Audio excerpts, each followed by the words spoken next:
In this video I will explain all the most common gym terms so you can actually know what all of these influencers are talking about. Let's start simple. Reps is short for repetitions. So this is one repetition of a movement. If you do a bunch of repetitions, it's called a set. So a set is basically a bunch of repetitions you perform without resting in between. There are also variations of sets.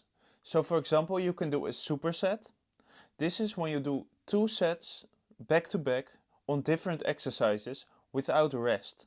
So for example, you can do a bicep curl, then you go to failure.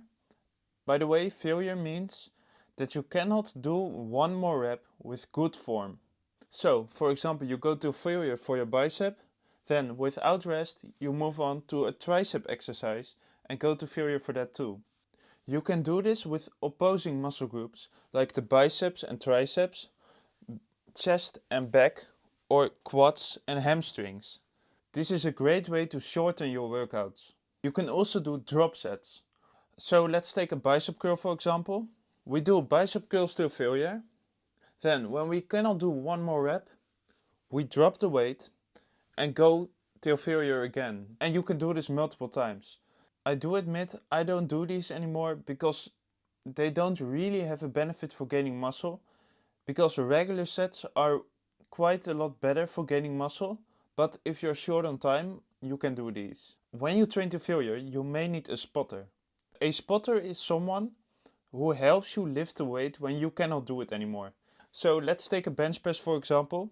When you cannot do any more reps, the weight will fall on your chest and you don't want that. So you can ask someone to stand behind you to lift the weight from your chest if you cannot do it yourself anymore. This ensures you stay safe while training to failure. Also, a spotter can help you achieve more intensity in your sets. So let me give you an example.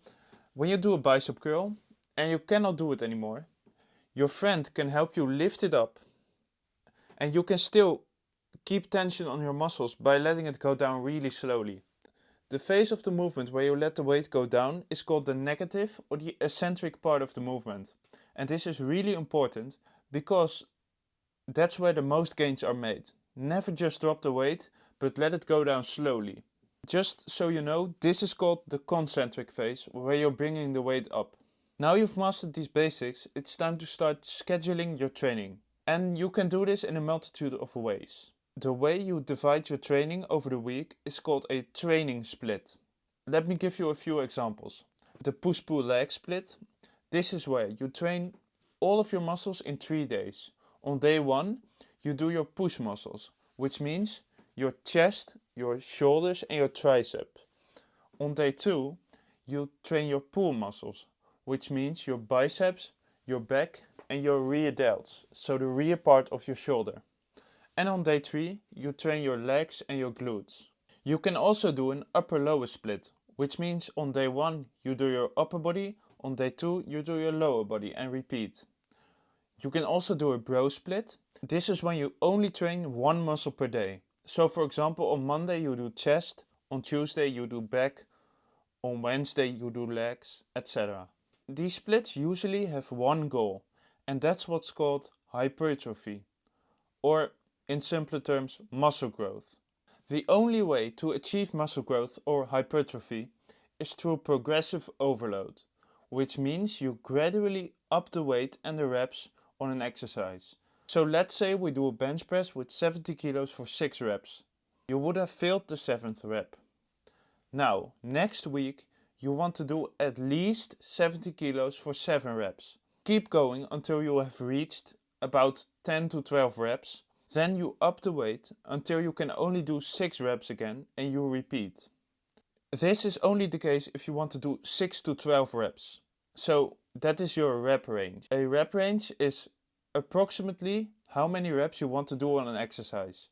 So for example, if you want to get stronger, you will do heavier weights, so with a lower rep range. Think about 3 to 6 reps. If you want to gain muscle, I would say you do about 6 to 12 reps. And if you want to build muscular endurance, so you want to do an exercise for longer, I would say about 10 to 20, maybe even up to 30 reps. And if you want to progressively overload, you should go from the bottom of your rep range to the top of your rep range, increase the weight and repeat. Thanks to the sponsor of this video, myself. So, if you're a beginner, struggling to gain muscle, subscribe to this channel and I will help you out. After a tough workout, you might feel DOMS, which means delayed onset muscle soreness, which is just that feeling that when you wake up, you're all sore in the muscle you trained yesterday or the day before yesterday.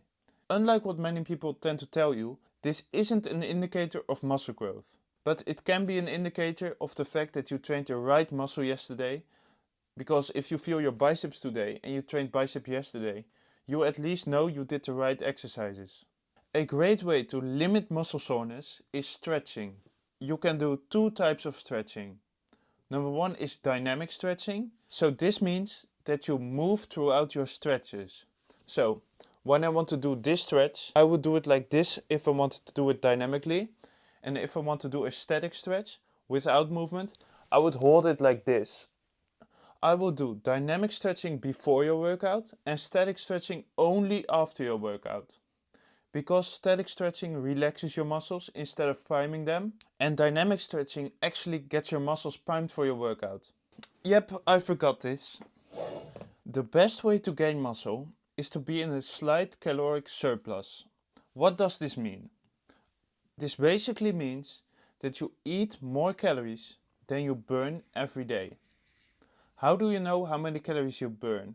It's quite simple. Search on the internet calorie maintenance calculator. This will give you your maintenance calories, which means how many calories you need every day to stay on the same weight. Then you just add 200 or 300. This is how many calories you need to bulk. Bulking basically means eating in a caloric surplus to gain muscle. There's a difference between dirty bulking and clean bulking. The main difference is that with clean bulking, you stick to a healthy diet and you don't consume more than 200 to 400 calories more than your maintenance. In a dirty bulk, what you eat doesn't really matter and you just try to get in as much calories as you can. This does mean that you will gain unnecessary body fat, so I wouldn't recommend this. Then, if you want to cut, you will have to go in a caloric deficit, which means you eat less calories than you need. So, again, calculate your maintenance, subtract 200 to 400. This is how many calories you will have to eat every day to lose weight. Now, if you have any more words that I forgot to explain in this video, comment them down below and I will reply to every single comment. And if you want to know exactly how you can get jacked in easy terms, watch this video.